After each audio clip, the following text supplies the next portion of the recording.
penikmat Radio KDS 8, selamat sore. Bagaimana kabar Anda untuk hari ini? Di hari ke-16 bulan suci Ramadan, kita telah sampai setengah perjalanan Ustadz ya. Dan masih bersama Menata Hati dengan Ustadz Ridho Basuki. Anda nanti ada waktunya untuk bertanya mengenai Ramadan ataupun mengenai Islam, seperti itu. Baiklah, Ustadz, alhamdulillah. Saya ngeliat Ustadz tuh bawaannya mengucapin alhamdulillah aja gitu kan ya. Alhamdulillah Ustadz sehat, masih diberikan kesempatan untuk duduk lagi di sini bersama saya, memberikan materi, ya kan? Duduk bersama. Tentu saja bersama penikmat Radio S8 dan bersama TV. Baik, Ustadz gimana, sehat kabarnya? Alhamdulillah sehat. Alhamdulillah, lancar ya Ustadz ya perjalanannya? Semuanya walaupun kegiatan cukup padat sekali. tapi semuanya bisa.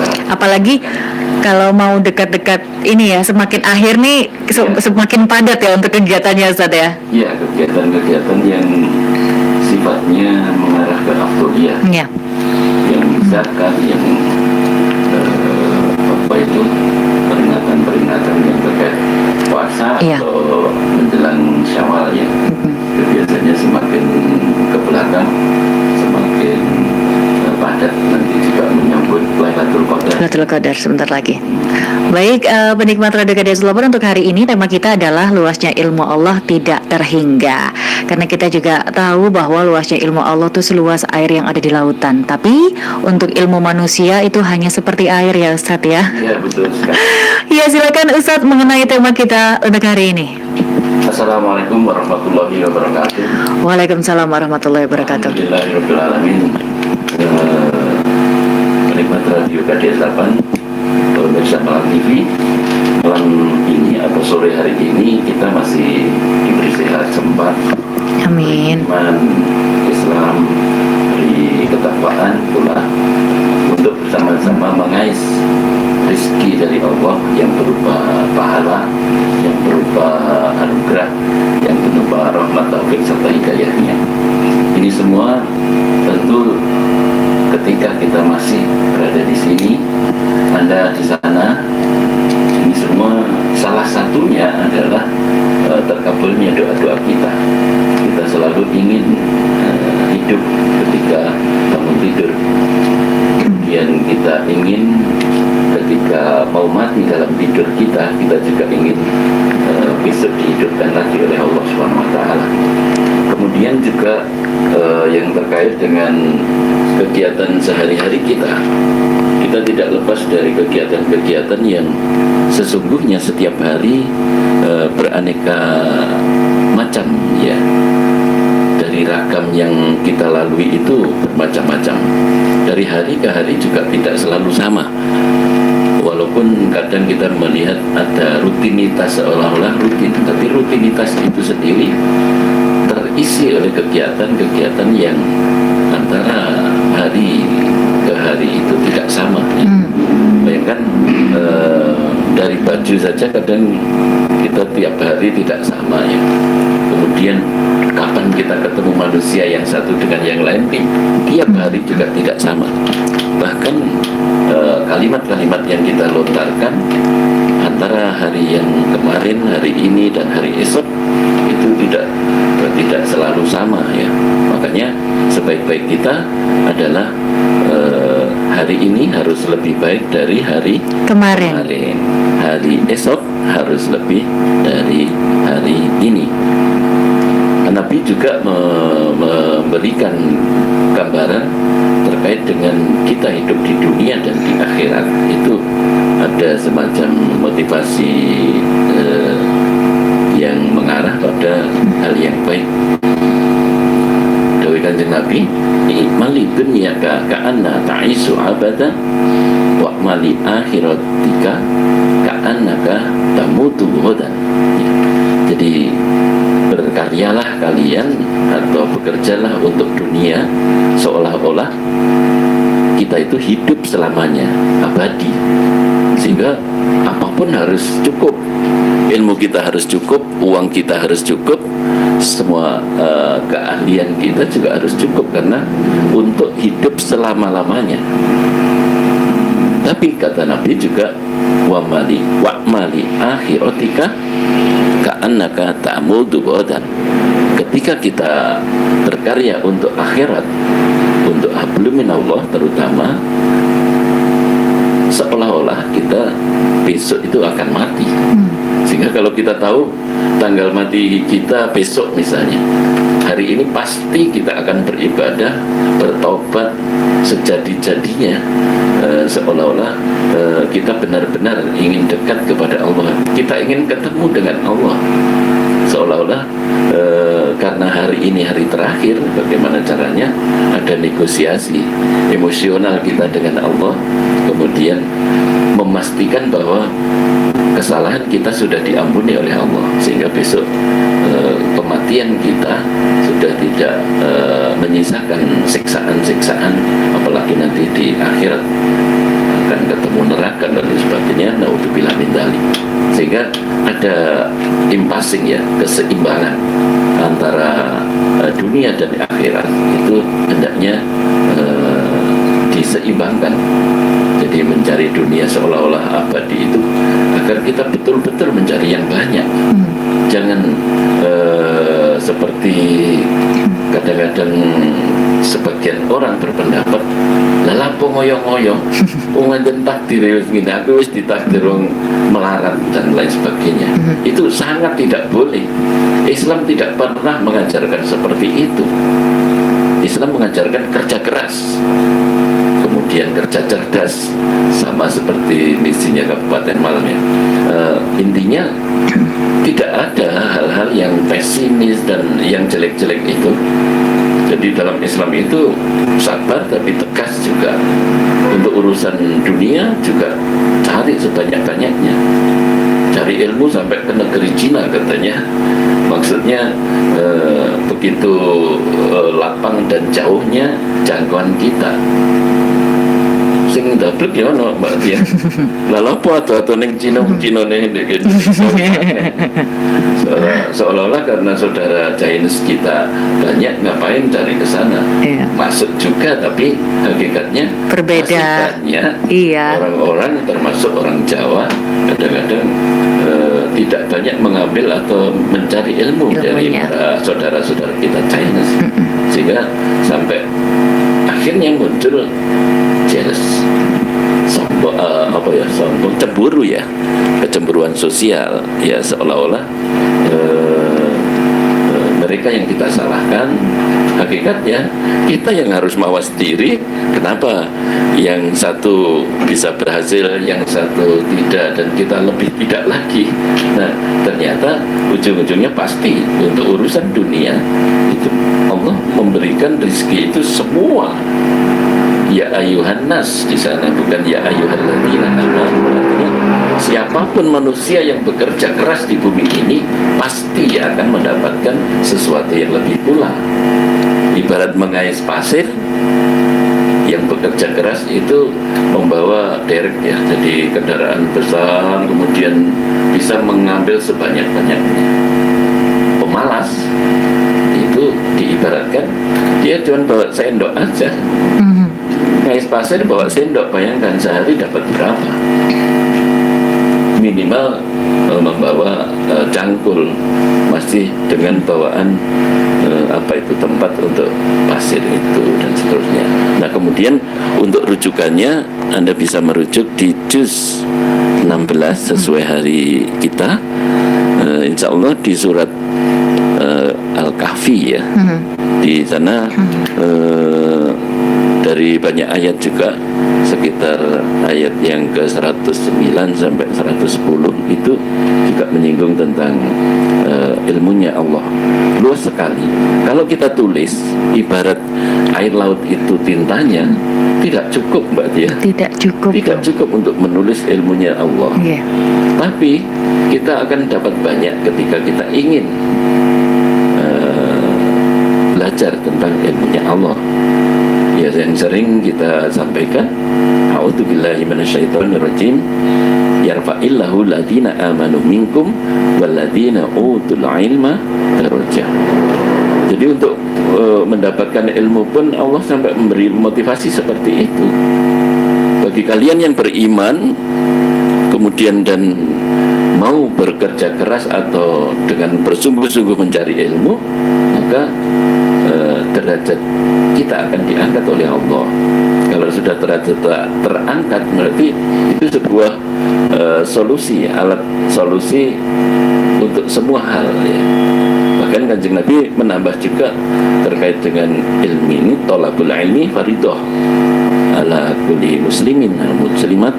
Jadi mukmin dan mukminat, muslimin muslimat itu wajib mencari ilmu. Jadi kalau Kanjeng Nabi mewajibkan ya.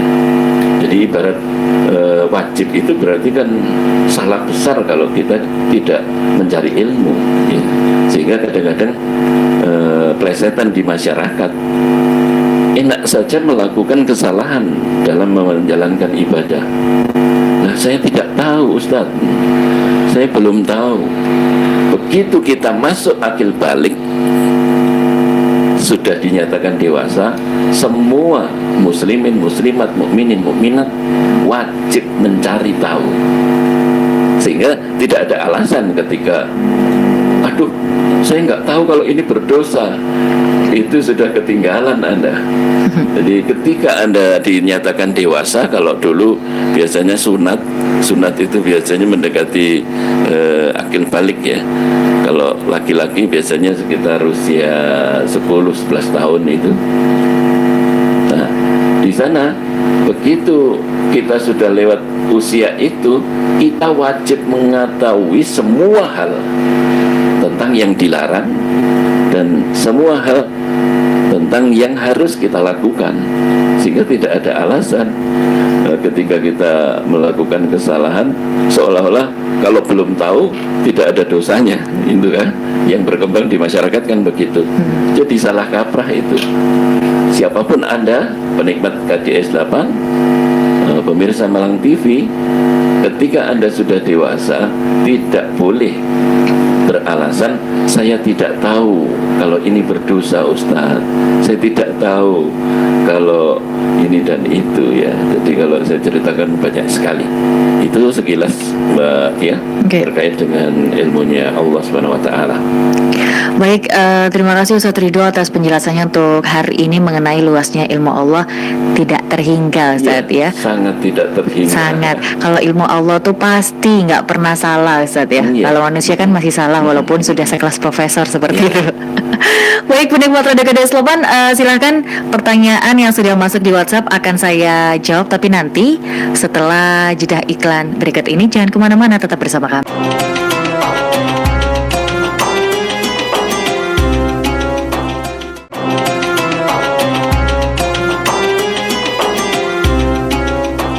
Baik, penikmat Radio KDS 8, kita kembali lagi bersama Menata Hati.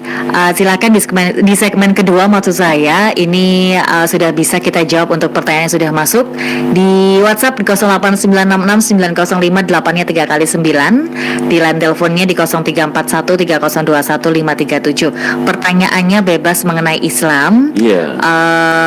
Sebebas-bebasnya ya. Baik, yang pertama, Assalamualaikum Ustadz, ketika saya ini head. Nah, berarti kan saya harus menghentikan puasa. Tapi sebelum hari raya tiba, apakah saya sebelumnya harus membayar fidyah? Ya, ketika kita berhalangan, kok kita ya, saya enggak ya. saya Mbak Tia dan teman-teman berhalangan, itu ya kembali. Ketika pula dia mampu akan membayar di hari lain, tidak perlu membayar fidyah. Jadi fidyah itu diperlukan ketika benar-benar tidak akan bisa atau tidak mampu memberi ganti di hari yang lain di luar Ramadan itu, sehingga dipastikan segera dibayar fidyahnya begitu. Baik. Yang kedua ini ada Mbak Farah. Assalamualaikum Ustadz Ridho. Yang saya ingin tanyakan, ketika saya sudah dikecewakan berkali-kali oleh suami saya, 3 kali untuk ketahuan selingkuh, terus saya maafkan karena demi anak-anak ini Ustadz. Lalu bagaimana saya harus menghadapi suami saya yang seperti itu? Kalau Anda masih punya harapan, boleh untuk bersabar. Kemudian juga kayaknya kurang mendoakannya ya, kayaknya Jadi yang bisa merubah, membolak-balik hati manusia hati manusia itu adalah Allah Subhanahu wa taala. Sehingga kita impossible kalau kita saya harus begini dan begitu supaya suami saya sembuh dari tukang selingkuhnya. Nah, kita lupa bahwa yang punya hak tentang hati manusia itu hanya Allah. Kita tidak akan mampu yang katanya cari solusi ini dan itu. Sama ketika godaan atau ujian hidup kita itu kita cari solusinya menurut versi kita tidak akan selesai.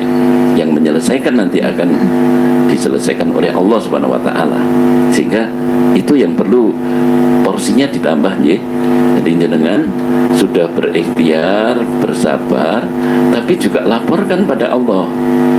Ketika di malam hari bercengkeramalah pada Allah, bermanja-manjalah pada Allah. Ya Allah suamiku, ya Allah kebangetan, ya Allah wis ping telu terus, ya Allah belok aku kaya apa, ya Allah. Engkau yang punya hatinya, Engkau yang berhak atas hatinya. Untuk itu rubahlah dari yang tukang selingkuh menjadi tukang setia setiap saat padaku, ya Allah. Ya, dengan bahasa-bahasa Anda, kalau saya kan kurang pintar berbahasa ya, Anda lebih pintar. Sampaikan pada Allah di setiap saat, terutama saat-saat yang afdol, sepertiga malam terakhir itu sampaikan. Setiap sholat kalau perlu, ketika itu belum selesai, kita terus komunikasi dengan Allah. Yang sering terjadi, kita punya banyak masalah, ketika sholat begitu salam selesai, seolah-olah tidak ada zikir, tidak mengingat Allah, dan kita tidak butuh apa-apapun.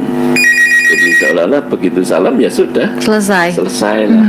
Nah, lupa kalau kita punya masalah. Oke, baik. Untuk pertanyaan kedua kita buka line telepon ya. Halo, assalamualaikum. Waalaikumsalam. Ya, Radionya dikecilin ya. Kecilkan radionya. Ibu siapa, maaf? Ibu Rahayu. Ibu Rahayu. Ibu. Mau menanyakan, minta maaf ya Pak Ustaz. Nggih. Apa namanya, anak lampuar itu anak apa ya artinya itu? Anak Anak lampuar gitu loh. Lamkoar. Ya apa namanya itu? Ya itu saya yang penjelasan gitu lampuar loh. itu yang bagaimana? Kalau jenengan yang Waktu saya dengar itu katanya kamu itu anak lampuar gitu. Nah tidak minta penjelasan apa namanya anak lampuar itu ya. gitu. Oke. Jadi saja terima kasih ya Pak. Oke. Assalamualaikum. Waalaikumsalam warahmatullahi wabarakatuh. Ini ilmu baru juga. Lamkoar ya. Lambe koar-koar. Iya, mungkin lambene seneng koar-koar ya.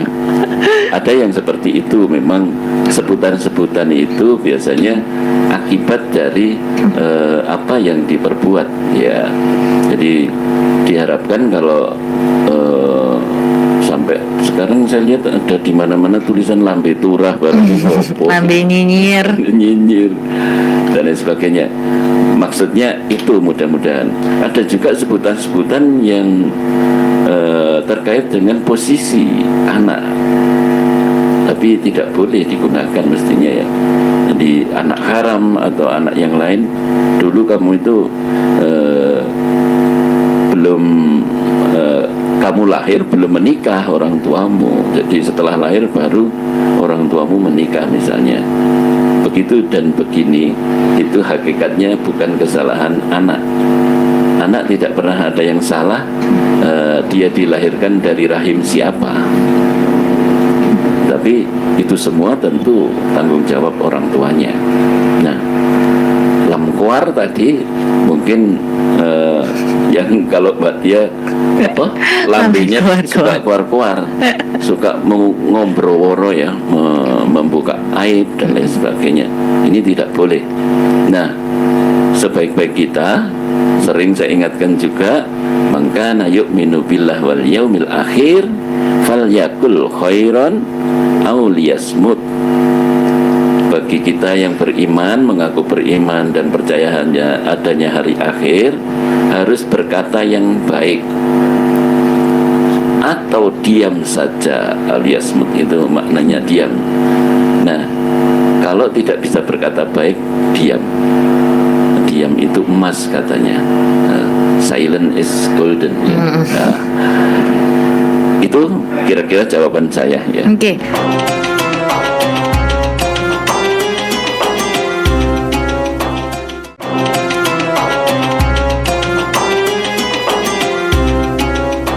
Baik, ini Assalamualaikum Ustadz, hamba Allah ingin bertanya. Saya mau naik kereta api jurusan Jakarta. Kereta berangkat jam 14.00, jam 2 siang Ustadz 2 ya. siang, ya. Apakah boleh sholat asar di jamak takdim pada saat sholat zuhur di rumah? Boleh. Jadi ketika jangkauan kepergian kita lebih dari 100 kilo ya, itu boleh sekali di jamak, dan di jamak itu boleh takdim dan takhir. Di jamak di kereta juga boleh, nanti di kereta berarti kalau jamak takhir ya. Tapi kalau sempat terlebih dahulu di takdim di rumah boleh. Jadi sebelum pergi sekalian di jamak, dan masih boleh lagi di kosor. Jadi akhirnya ketemu 2 rakaat untuk sholat duhur, 2 rakaat untuk sholat asar. Allah Maha Pengasih lagi Maha Penyayang. Baik, dilanjut lagi ada Mbak Wika di Dinoyo. Assalamualaikum Ustadz. Assalamualaikum warahmatullahi. Ketika saya rindu kepada seseorang, tapi kita tidak lagi bertegur sapa, apa yang harus saya lakukan? Atau adakah doa misalnya Al-Fatihah gitu Ustadz ya? Itu bagaimana caranya katanya? Iya. Satru tapi kangen. Benci tapi rindu gitu ya. Rindu ya. Nah, sebaik-baik kita ketika kita tidak bertegur sapa adalah mendahulukan untuk bertegur sapa. Mbuh ya apa carane ya. Jadi kadang-kadang kita punya celah ya di sana supaya akhirnya kita bertegur sapa. Nah, setelah itu baru kita lancarkan, itu cara yang pertama. Jadi sebaik-baik ranking 1 itu adalah segera bertegur sapa.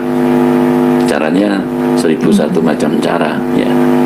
Ranking kedua adalah berupaya bertegur sapa lewat cara yang tidak langsung, mungkin WA, kemudian stiker ya.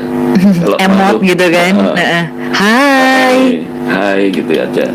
Atau mungkin berat nyekeli batu atau hal yang lain. Itu ranking kedua. Ranking ketiga mendoakan, berdoa ya, mendoakan dia. Kita juga berdoa. Yang sering mendoakan dia karena seolah-olah yang menyebabkan tidak bertegur sapa itu dia. Itu sifat manusia. Pasti kalau saya tanya Anda, yang sering menjawab singgarai sapa sih? Yodek Ustaz. Pasti itu yang sering saya dapatkan. Ternyata saya konfirmasi yang satunya, ya apa masalah? Yodek Ustaz ke budget itu. Versi masing-masing Ustaz ya. Masing-masing versi, sehingga ketika kita jadi pendengar harus mendengar dua-duanya. Supaya lengkap ya. Baik, telepon terlebih dahulu. Halo, Assalamualaikum. Waalaikumsalam warahmatullahi. Mas Bujis. Betul. Waalaikumsalam. Monggo silakan pertanyaannya Mas. Ini pertanyaan untuk Pak Ustadz ya. Oke, siap. Kata-kata panjat pinang itu betul kan enggak ya Ustadz ya? Panjat pinang. Iya. Oke. Gitu aja ya. Iya. Kok ada yang bilang jangan panjat pinang dulu baru panjat gitu loh. Oke. Assalamualaikum. Waalaikumsalam. Monggo Ustaz dijawab. Iya. Bahasa-bahasa kita kadang-kadang konteksnya kalau diurai satu persatu memang ada yang jadi salah ya. Panjat pinang. Pinang itu kan buah kecil ya, buah. Iya, ya, yang buah segini, pinang. iya. Kalau pinang.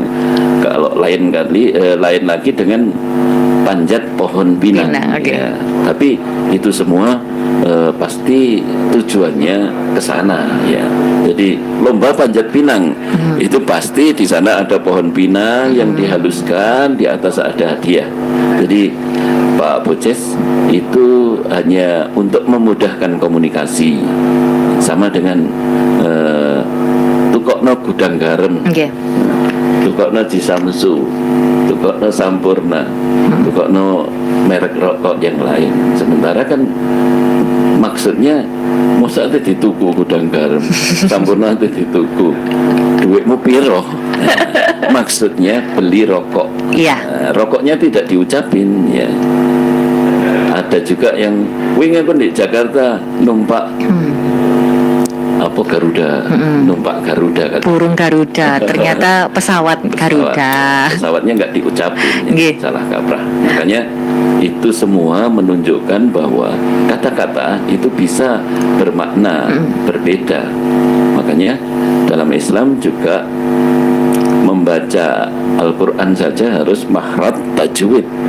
Di sana juga ada yang harus didengungkan, harus ditasjidnya jelas di sana. Kalau berhenti dengan ada tasjid misalnya, bagaimana bunyinya? Kadang kalau nggak ada tasjid al-kholaq, tapi kalau ada tasjidnya al-kholaq Kok ada jeda, Kokanya. paling nggak berapa ketukan gitu. Itu bedanya. Makanya Islam mengatur sekecil-kecilnya sampai urusan yang per kata pun diupayakan yang benar. Jadi tapi tidak terlalu prinsip. Kalau yang tadi Pak Bujes sampaikan, intinya maknanya mengarah kepada pohon pinang.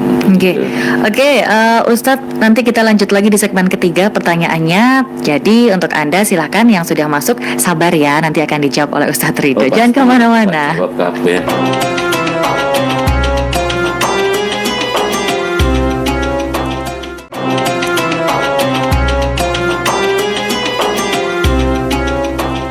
Ya, penikmat Radio KDS 8 sudah di segmen 4 ya Mas Yudi ya. Kita tidak terasa ini seperti biasa Ustadz, waktu begitu cepat ya berlalu ketika kita bersama. Waduh. Baiklah Ustadz, kita lanjut lagi. Assalamualaikum Ustadz, dari hamba Allah, saya seorang lansia.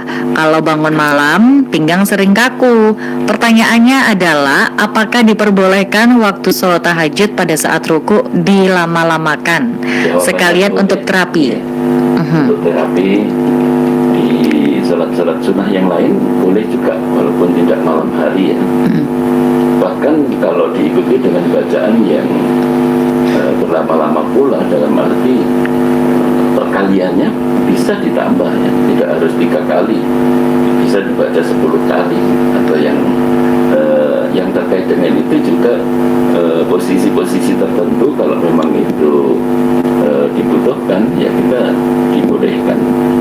Bahkan ketika kita rukuk tidak mampu pun sambil duduk tidak ada masalah ya.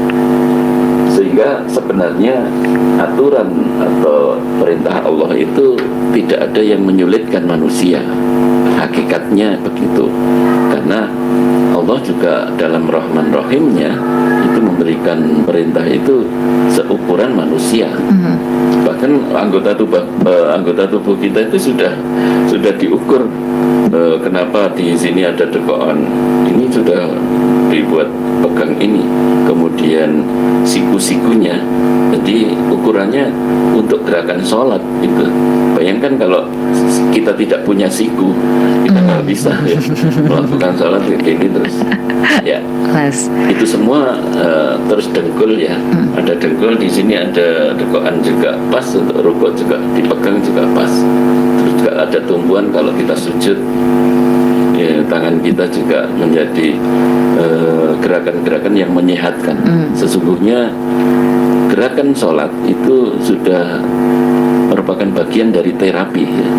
Ketika para dokter paham ini ya, kita rukuk, sujud, bahkan duduk di antara 2 sujud dan rukuk untuk sujud untuk yang duduk terakhir itu, tahiyat akhir juga, sampai kenapa kakinya sebagian di belakang disampingkan ya, itu ternyata ada keuntungan terapi reproduksi ya.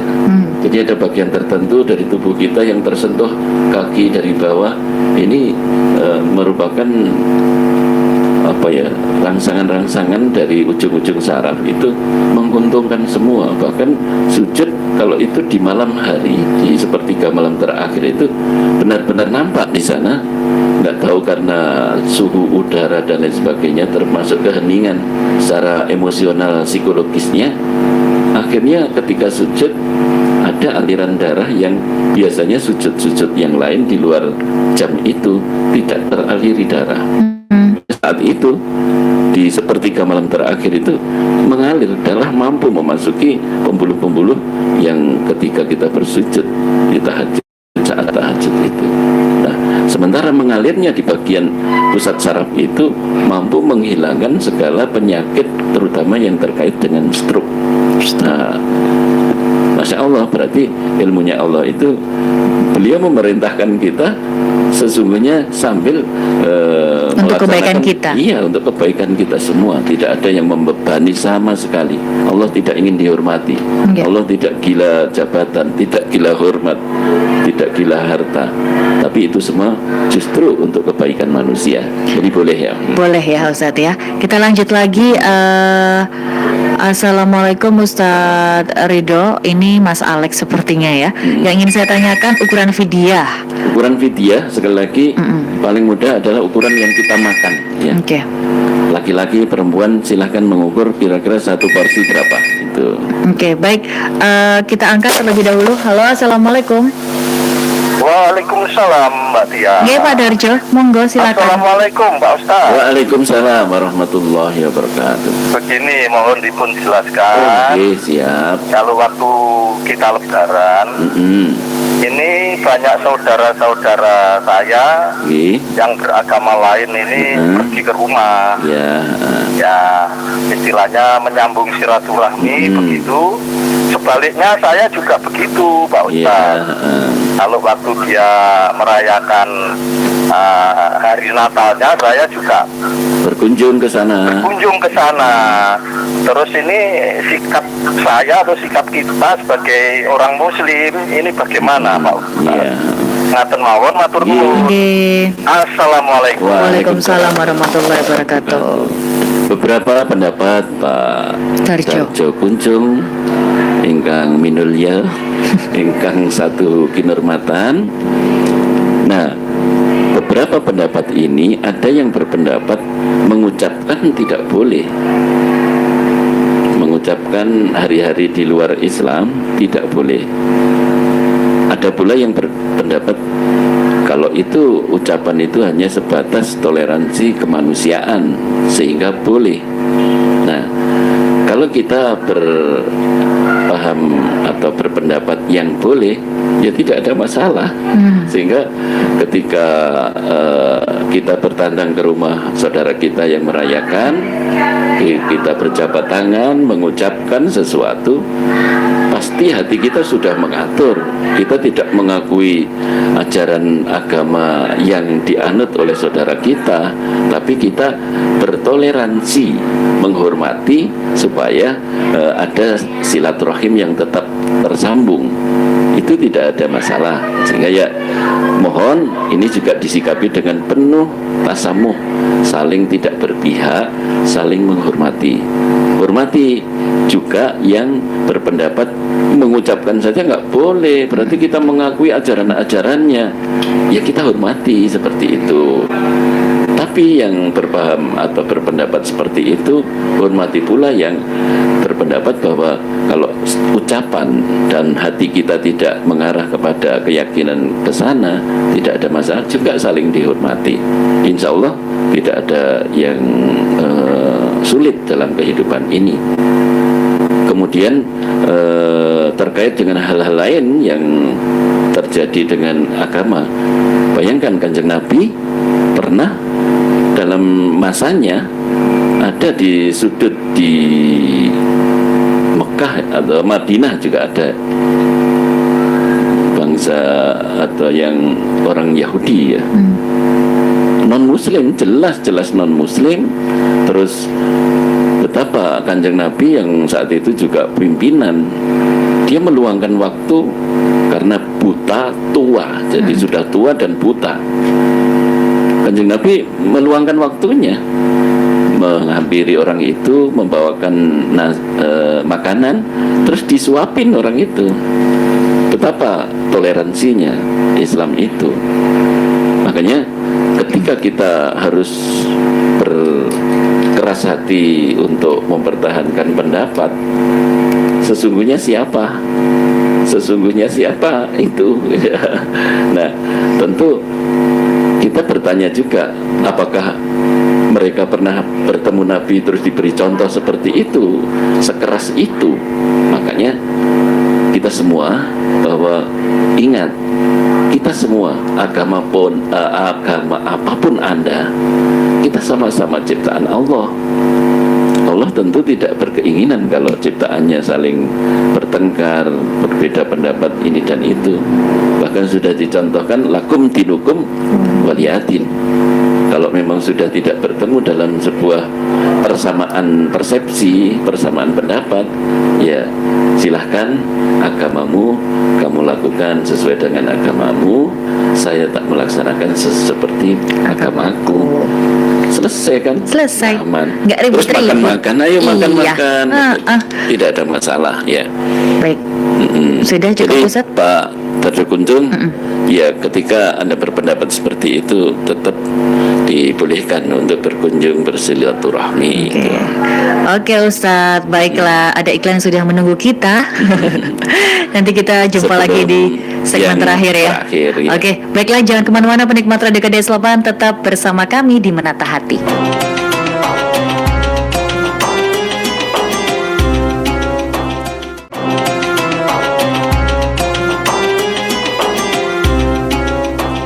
Oke, penikmat Radio KDS 856 ya. Waktu kita 4 menit lagi, jadi kita kebut untuk pertanyaannya. Ustadz, Mbak Tia, berapa persen sebaiknya mengambil keuntungan dalam berdagang sistem kredit dalam tempo 1 tahun? Terima kasih. Iya, jadi untuk ini relatif ya. Sebenarnya dagang juga bisa dirujuk antara yang beli dan yang menjual ya. Tapi batasan-batasan bahwa persentase itu di bawah 2,5% itu termasuk menggigit ya, sehingga toleransinya kurang. Kalau sekarang jasa itu diperbankan itu rata-rata sekitar 1 sampai 1,5%. Itu kalau kita lihat dari accounting ya, akuntansinya itu masih masuk dalam kaitannya bahwa kedua-duanya dapat bagian yang seimbang. Kita bisa bayangkan kalau perbankan itu tidak boleh memungut sesuatu, terus karyawannya siapa yang bayar? Iya. Ketika itu kecuali kalau sudah masuk ranah bunga berbunga. Ini bunga berbunga ini bunga yang terjadi di zaman jahiliyah. Jadi itu yang benar-benar masuk kata riba ya. Jadi yang jelas kembali lagi kalau batasan antara 1 sampai 1,5 itu menurut saya dari batasan yang masih normal ya. Tapi kalau di atas 2 sampai 2,5% lebih itu sudah melebihi batasan-batasan toleransi perekonomian. Oke. Baik, selanjutnya Assalamualaikum Ustadz, ibu mertua saya meninggal 3 bulan sebelum Ramadan. Ya. Apakah harus dizakat fitrahkan? Tidak. Dan tidak. Tidak. Jadi ketika zakat fitrah itu bagi yang hidup saat bulan suci Ramadan. Tapi untuk berhati-hati tidak ada masalah. Masalahnya kalau pertanyaannya apakah wajib, itu tidak. Tapi kalau ingin berhati-hati, jangan-jangan nanti ternyata harus bayar zakat fitrah. Keraguan boleh dibayarkan. Nggak masalah Ustadz ya. Baiklah, selanjutnya Ustadz terkait tidak bersapa dengan seseorang ketika kita sudah mulai berusaha untuk menyapa tapi dianya tidak ada respon. Jadi seperti apa Ustadz harusnya? Yang penting kita sudah berusaha. Jadi bahkan sampai hitungan ketiga kita sudah tidak wajib melakukan. Tapi tetap 3 ini lakukan 3 kali yang berkualitas. Jadi berupaya nyamperin lewat HP, lewat telepon atau yang lain. Kemudian juga dengan mungkin berkunjung kalau dibutuhkan. Tapi Tapi juga disertai di sela-sela itu kita mendoakan mudah-mudahan hati kami disatukan kembali. Artinya tidak satru lagi kalau orang Jawa ya. Satru. Jadi tidak ngambek-ngambek lagi. Makanya kalau saya menjawab nggak bisa dari satu sisi begini. Saya sudah berusaha Ustadz, iya tahu. Kita harus tahu yang di sana bagaimana. Okay. Makanya kalau memang Anda betul-betul seperti itu dan di sana tidak ada upaya, Anda sudah selesai tugas atau kewajibannya. Oke, baik Ustadz, cukup kita langsung kesimpulan. Nggak ada lagi? Nggak ada. Iya, kesimpulannya bahwa sebenarnya ilmu pengetahuan yang kita miliki apapun itu sebenarnya tiap hari selalu bertambah kalau kita menyadari, dan itu semua karena kita diberi ilmu oleh Allah Subhanahu wa taala. Dan lagi-lagi bahwa untuk agar manusia menjadi pintar, Allah sampai memberikan jaminan akan mengangkat derajat kita kalau kita mau mencari ilmu. Bahkan karena begitu hati-hatinya Kanjeng Nabi dalam menyampaikan risalahnya, dari apa yang disampaikan oleh Allah tadi, menyampaikan kepada umatnya wajib, pokoknya mencari ilmu itu wajib. Sampai kapan? Sampai batas usia kita telah dipanggil oleh Allah. Bayangkan. Sehingga tidak dibenarkan kalau ada Allah aku wis tuwek, wis ora usah macem-macem. Tua pun kita wajib. Bagaimana mencari ilmu untuk orang-orang tua, sehingga harus bagaimana bersikap ketika yang muda-muda ini merujuk pada kita. Jadi kita harus tetap ilmu sampai ilmu. Ketika kita jadi orang tua pun ada ilmunya. Ketika kita jadi orang yang paling tua di wilayah itu pun kita juga harus mencari ilmunya. Aku kudu ya opo, harus bagaimana menyikapi hal-hal ini, sehingga ketika ada sesuatu semuanya merujuk ke kita, kita pun tidak kesulitan. Dan itu semua akan diberikan oleh Allah ketika kita ingin mencari. Saya ingin bisa tentang ilmu ini, otomatis Allah akan lari menyamperin kita, memberikan ilmu itu. Tapi kalau sudah mau berangkat saja, aduh disuruh ngaji berat sekali.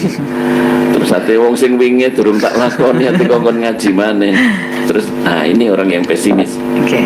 Ingat bahwa mencari ilmu hukumnya wajib bagi muslim laki-laki dan muslim perempuan, sehingga kita bersama-sama diajak Kanjeng Nabi merujuk pada ayat Allah yang tadi, yarfa'illahu ladina amanu minkum waladina utul ilma daraja. Jadi menuntut ilmu terutama juga dibarengi dengan keimanan itu memang benar-benar akan membuat derajat manusia semakin tinggi. Peradaban di dunia pun, siapa yang menang tanda petik untuk keberadaban dunia ini ya siapa yang paling pintar, yang paling berilmu. Jadi siapapun yang tidak berilmu akan termakan oleh zaman. Dan yang lucu lagi, nggak mau mencari ilmu tapi marah-marah kalau ada orang pintar, nggak terima. Iya, keminter. Jadi jealous campur gak kena itu. Istilahnya apa nanti kita cari bareng-bareng ya. Megelno. Itu sehingga doa kita mudah-mudahan kita semua diberikan kekuatan keimanan dan ketakwaan oleh Allah untuk selalu update ilmu pengetahuan yang kita butuhkan, ilmu-ilmu Allah yang harus kita ketahui, dan pada akhirnya kita nanti ditinggikan derajat kita oleh Allah Subhanahu wa taala.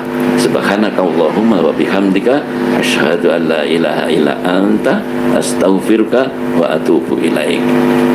Terima kasih Ustadz Ridho untuk hari ini mengenai luasnya ilmu Allah tidak terhingga. Penikmat Radio KDS 8, semoga bisa bermanfaat ya materi kita untuk hari ini. Kita jumpa lagi besok dengan tema pertolongan Allah pasti datang. Saya Tia Fauzia dan Ustadz Ridho harus pamit undur dari ruang dengar Anda semuanya. Sampai jumpa. Assalamualaikum warahmatullahi wabarakatuh.